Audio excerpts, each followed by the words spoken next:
Hi, good morning, everyone. I'm Rabia, and this is my first lecture on introductory econometrics. And in this lecture, I am going to cover these following topic, in which I will talk about the definition of econometrics, the types of data, and the steps in econometric analysis, and then population regression function, then sample regression function, and also this classical linear regression model assumptions. This I may cover in the next lecture. Okay, so let's start. What is econometrics? Econometrics is basically the empirical determination of economic theories. Whatever theories we have studied in our economics classes, we have to analyze empirically in order to prove that theory. Suppose if we want to test any theory which has been given, say for example the consumption expenditure theory given by Keynes, which says that the level of consumption expenditure depends upon the level of income.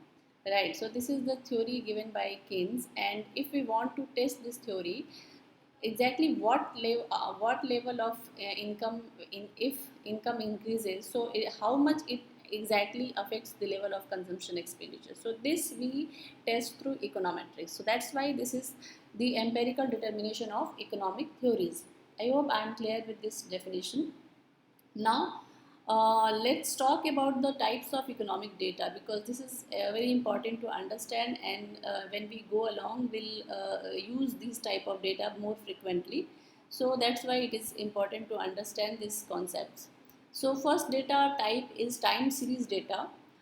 It is a data set which takes a different times. For example, if you are calculating, if you are collecting a data of GDP, say for example a period from 2010 to 2020 or 30 or whatever period, so this will be called as an time series data. So in one line definition, you can say that time series data is a set of observations on the values that a variable takes at different times. So, and it could be a time series data can be daily data. Say for example, stock price data is a daily data set, money supply, monthly data, consumer price index, quarterly data, and then GDP is annual data.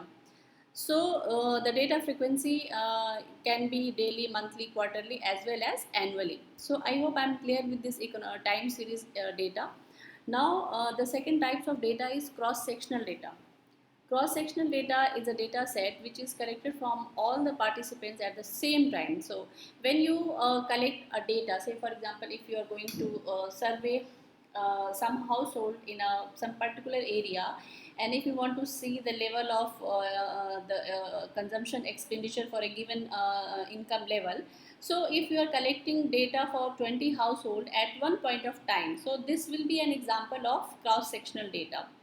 And cross-sectional can be individuals, households, firms, cities, states, countries, etc. So all data you'll have to take at one given point of time. So that's the cross-sectional data.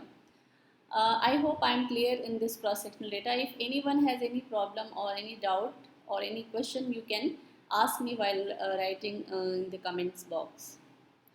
Now the third is pooled cross-section data. It is a combination of both cross-sectional and time series data.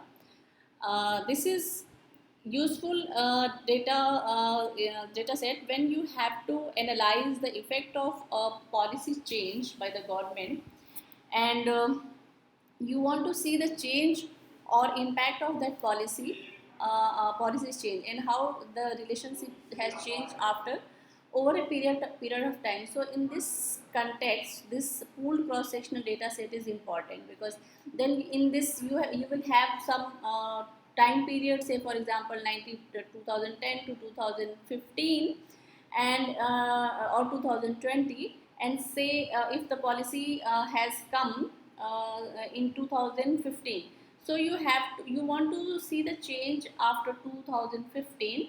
So that's why you have taken 5 years data period before the policy change, and 5 year data period after the policy change. And then there will be some cross sectional, like if you want to see the impact of consumption expenditure of this policy change, So you will have different household consumption expenditure data. So since it includes both the time series as well as cross sectional data, so that's why this is called as pooled cross sectional data.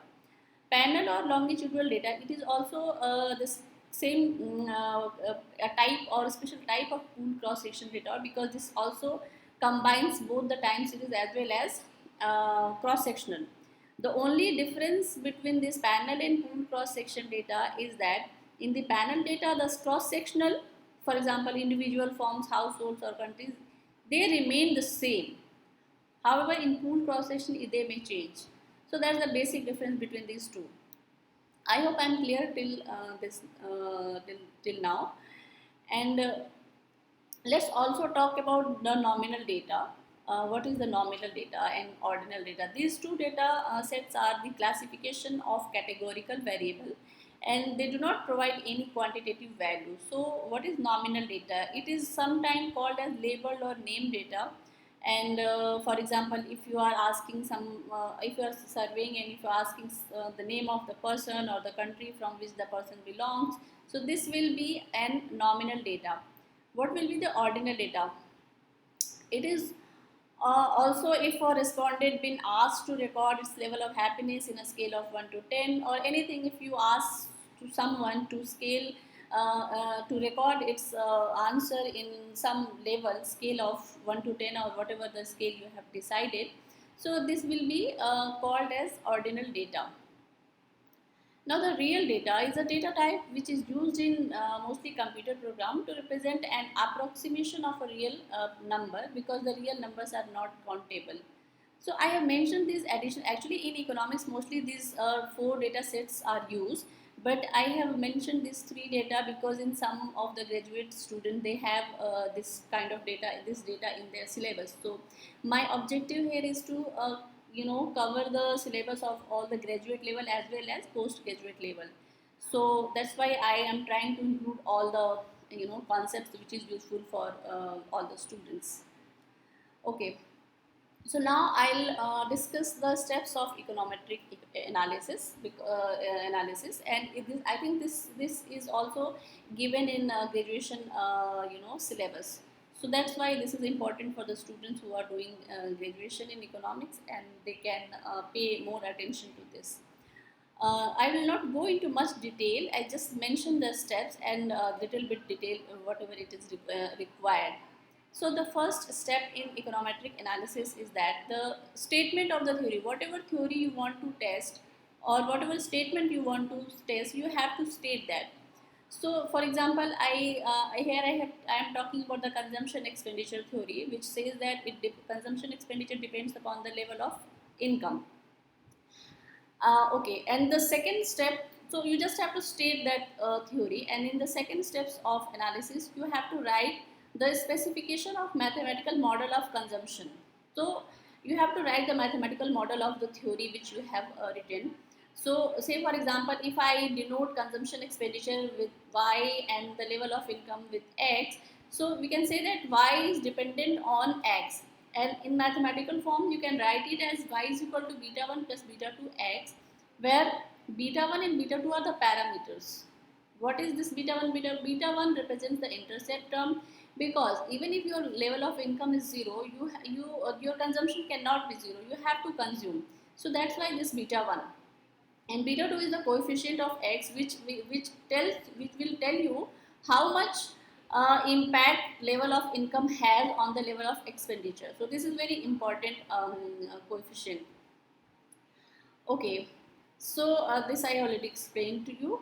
And the third steps of this econometric analysis is that the specification of econometric model of consumption, which is the same, but here we are adding this mu. Mu is what? Mu is error term, which includes all the other factors which are not included in this mathematical model, while they can have impact on the level of consumption. Let me explain this to you. In this mathematical model, it only says that the consumption expenditure depends upon the level of income, but level of income is not the only variables which affects the level of consumption. There are many other variables which can affect your level of consumption.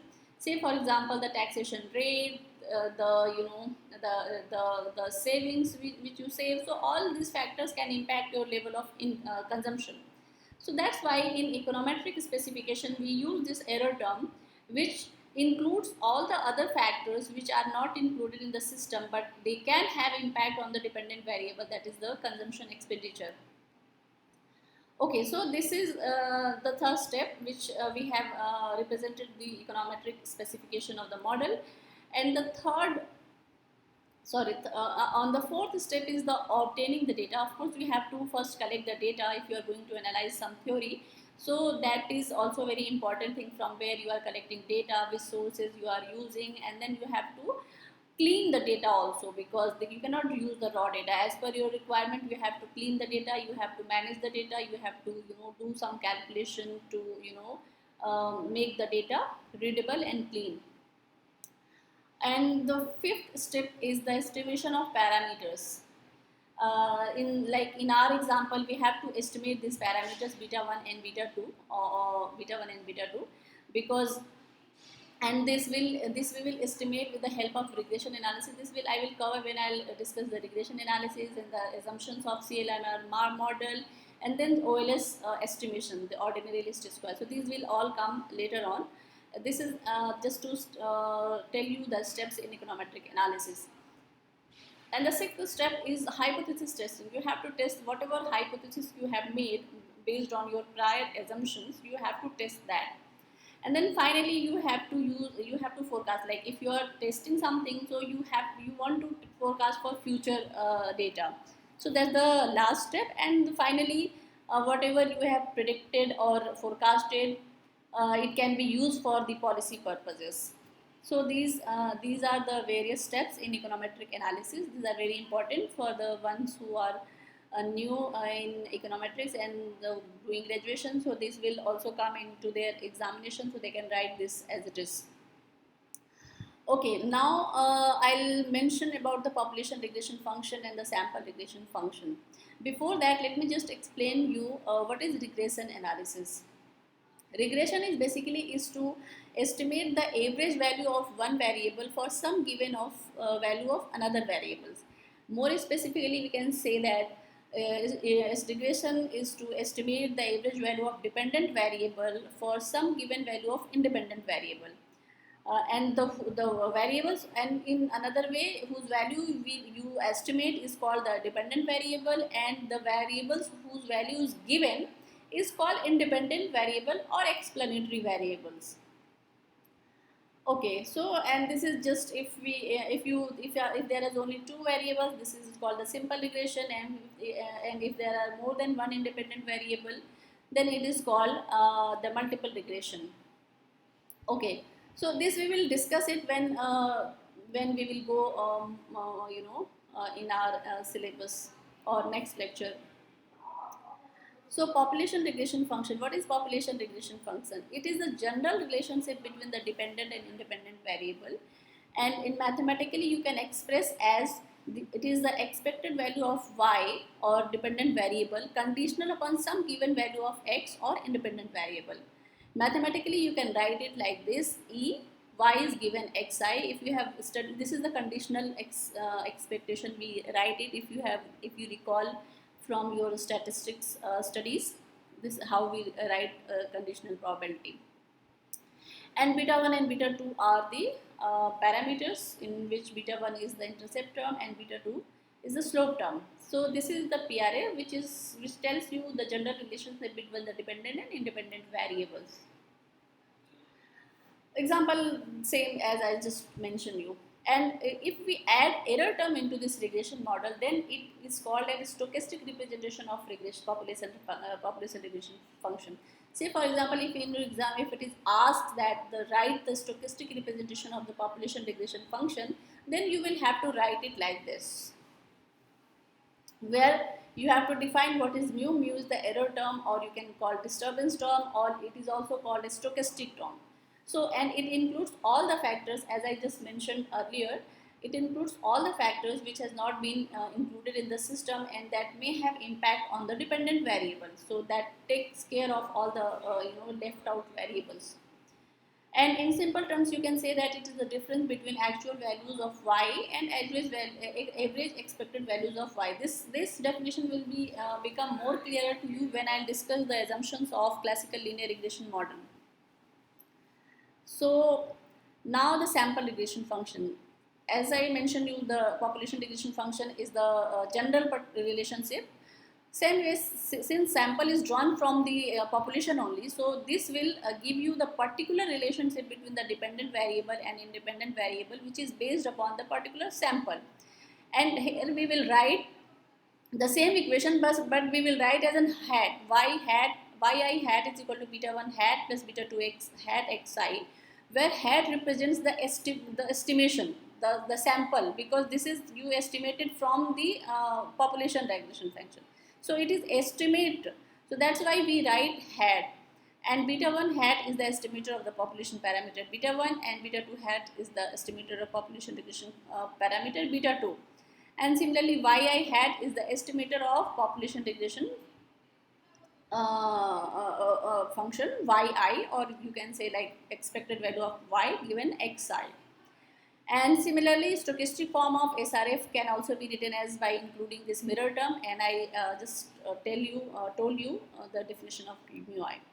So these are this sum. So till now I am for this lecture I am covering till here. In next lecture I will discuss the assumptions of classical linear regression model. I hope I am clear till now, and let me know how you like it, and if you want any question, if you have, you can ask, and if you want me to improve something or explain something detailed, so that also you can tell me. Thank you so much.